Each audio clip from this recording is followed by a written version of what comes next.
हाय मित्रांनो, तर सुरुवात करूया आपल्या नवीन व्हिडिओ. आम्ही आज चाललो एका स्पेशल ठिकाणी. गाडीमध्ये त्या CNG वगैरे भरली आणि आम्ही निघालो. पोचलो माझ्या एरियामध्ये. आमच्या एरियाचा गणपती येणार होता, त्याची फुल तयारी चालली होती. डेकोरेशन वगैरे फुल जोरात चाललं होतं. तिथून निघालो आणि आम्ही पोचलो सरळ दादरला पोचल्यावरती आम्हाला सुरुवात झाली गणपती दिसायची. कारण होता संडेला सगळे गणपती येणार हे आम्हाला माहीतच होतं. तरी पण आम्ही एकदा निघालो गणपती बघा. मी आलोय गणपतीचं सामान घ्यायला लालबागला पोचताच हे गणपती मला दिसायला लागले. तेव्हाच मी समजून गेलो की माझा प्लॅन फसला आहे. कारण पुढे जर मला ट्रॅफिक मिळणार होतं हे मला नक्की होतं. कारण माझ्याकडे पण दिवस खूप कमी होते, म्हणून मी आज संडेचं प्लॅनिंग केला. पण पुढे येऊन तर खूप जाम बेकार फसलो. कारण गणपतींची आज खूप जोरात तयारी चालली होती लोकांची. बहुतांशी जसं लालबागच्या आसपास पोचायला लागलो तसं ट्रॅफिक भेटायला लागलं. सगळे मोठे गणपती आजच निघाले होते. बघू शकता गणपती कसे चालले ते एका साईडने. मी गाडी चालत होतो कारण मला व्हिडिओ शूट करायला खाली उतरायला काही चान्स नव्हता. दुसरा कोण ड्रायव्हर नव्हता, म्हणून मी गाडीतूनच शूटिंग करत होतो. म्हणून मला प्रॉपर शूटिंग करता काही आली नाही. आणि मी कुठे गाडी पार्क करून पण जाऊ शकत नव्हतो, कारण सिच्युएशन खूप डेंजर होती. चारही साईडला पूर्ण ट्रॅफिक आणि गाड्या होत्या. गणपतीची गर्दी गाजा खूप एकदम. आणि मोठे सगळे गणपती लालबाग साईडनेच बाहेर पडतात. आणि सगळे एका लाईनीमध्ये गणपती बाहेर पडले, चालत निघाले होते. आणि ट्रॅफिक तर काय विचारूच नका. पूर्ण पुरा एकदम ट्रॅफिकमध्ये जाम फसलो होतो आम्ही. आणि सगळे मोठे गणपती, छोटे गणपती नव्हते, सगळे मोठे गणपती मंडळांचे. आम्ही जरा पुढे चाललो तेवढे कसे गणपती आम्हाला दिसायला लागले. पण माझ्याकडे काही ऑप्शन नव्हता, कारण मी उतरून काही शूटिंग वगैरे करू शकत नव्हतो. गाडी एका जागी उभी होती कारण ट्रॅफिक खूप भयानक होतं.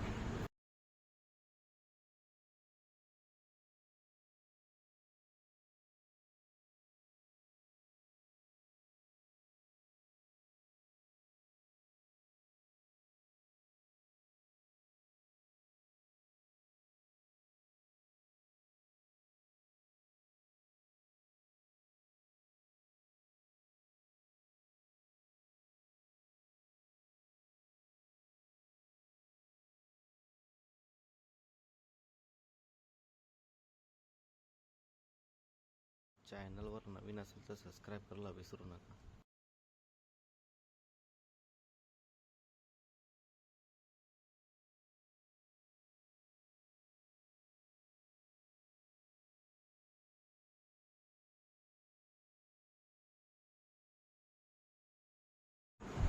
कारण या मोठ्या मंडळांना संडेशिवाय काही पर्याय नसतो.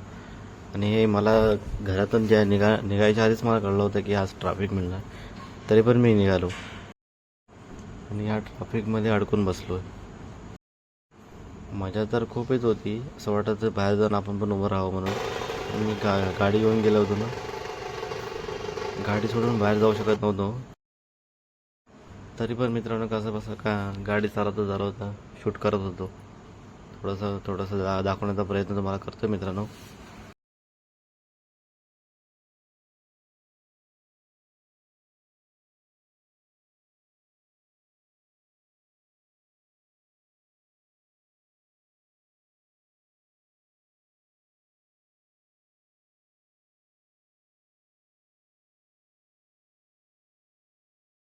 तर मित्रांनो, लालबागला तुम्हाला जर आता सीझनला जायचं असेल, कोणाला खरेदी करण्यासाठी गणपतीची, तर सगळं टाईम वगैरे बघून जा. गणपती येण्याचा खूप टाईम वेगळा असतो. आपल्याला माहीत नसतं, आपण लांबून जातो आणि मग असं ट्रॅफिकमध्ये फसून राहतो. मग आपल्याकडे पर्याय काय राहत नाही, मग काय असं ट्रॅफिकमध्ये अडकून थोडासा टाईम घालवावा लागतो. आणि सगळे यूट्यूबर बघा कसे फिरत आहेत शूटिंग करत.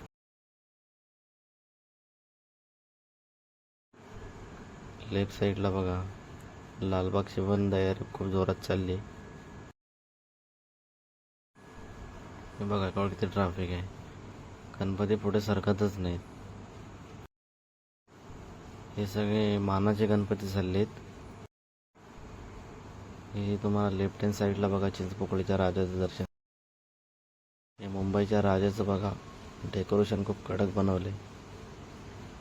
बाहेरून थोडासा नजारा.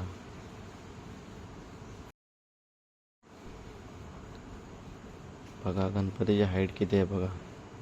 ब्रिजला टेकलाय. अपोजिट साईडला पण सेम गणपती डमरूवरती.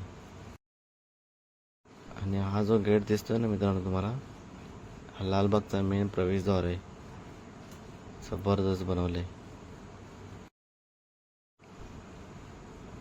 बघा. आणि आम्ही पुढे गेलो, गोल्डन करायला जागाच नव्हती.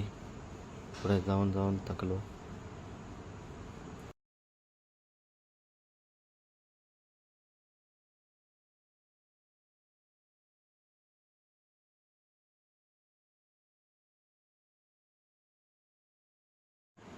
आणि थोडं पुढे गेल्यावरती बघा एक कृष्णाची मूर्तीवर गणपती.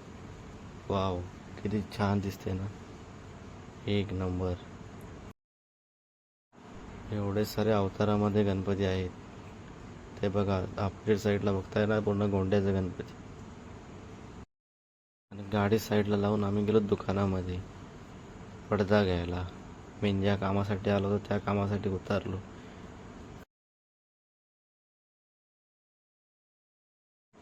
पण मित्रांनो खूप महाग, इसापाच्या बाहेर महाग. तिथून आम्ही 1-2 पडदे घेऊन बाहेर निघालो, कारण गणपती मागून येत होता बसायला वगैरे. पण आम्ही फटाफट तिथून निघून गेलो,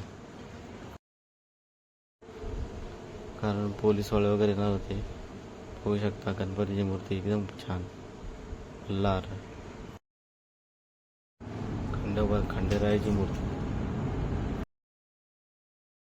राईट साईडला बघताय ना, पूर्ण क्राऊडने भरून गेलाय. लोकांना चालायला जागा नाही, गाड्यांना जागा नाही. थोडं पुढे आम्हाला राईट साईडला मारुतीरायाच्या रूपातली गणपतीची मूर्ती दिसली. खूप छान होती.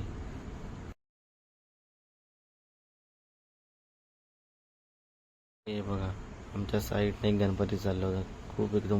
खूप मोठी मूर्ती होती. थोडं पुढं आलो आणि पूर्ण चिंचपोकळी जाम मिळाली. त्याच्यामध्ये 2 ॲम्ब्युलन्स फसले होते.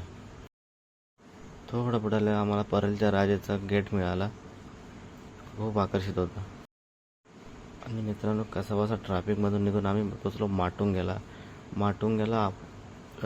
महेश्वरी गार्डनच्या अपोजिट साईडला हे भेलवाले उभे असतात. खाली सीझनला असतात, पण खूप फेमस आहेत. त्यांची बेबी कॉर्न वगैरे खूप फेमस आहेत. मग आम्ही ऑर्डर केली मक्याची भेल. बनून तयार होती, पण खूप चालते. खूप पावसातून खायला खूप मजा येते. तिथून घेऊन मग आम्ही निघालो पुढे. भेल खात आम्हाला गणपतीची लास्टची मूर्ती आम्हाला बघायला मिळाली. खूप आकर्षित होती. आणि खूप मित्रांनो, व्हिडिओ आवडल्यास लाईक आणि सबस्क्राईब करायला विसरू नका.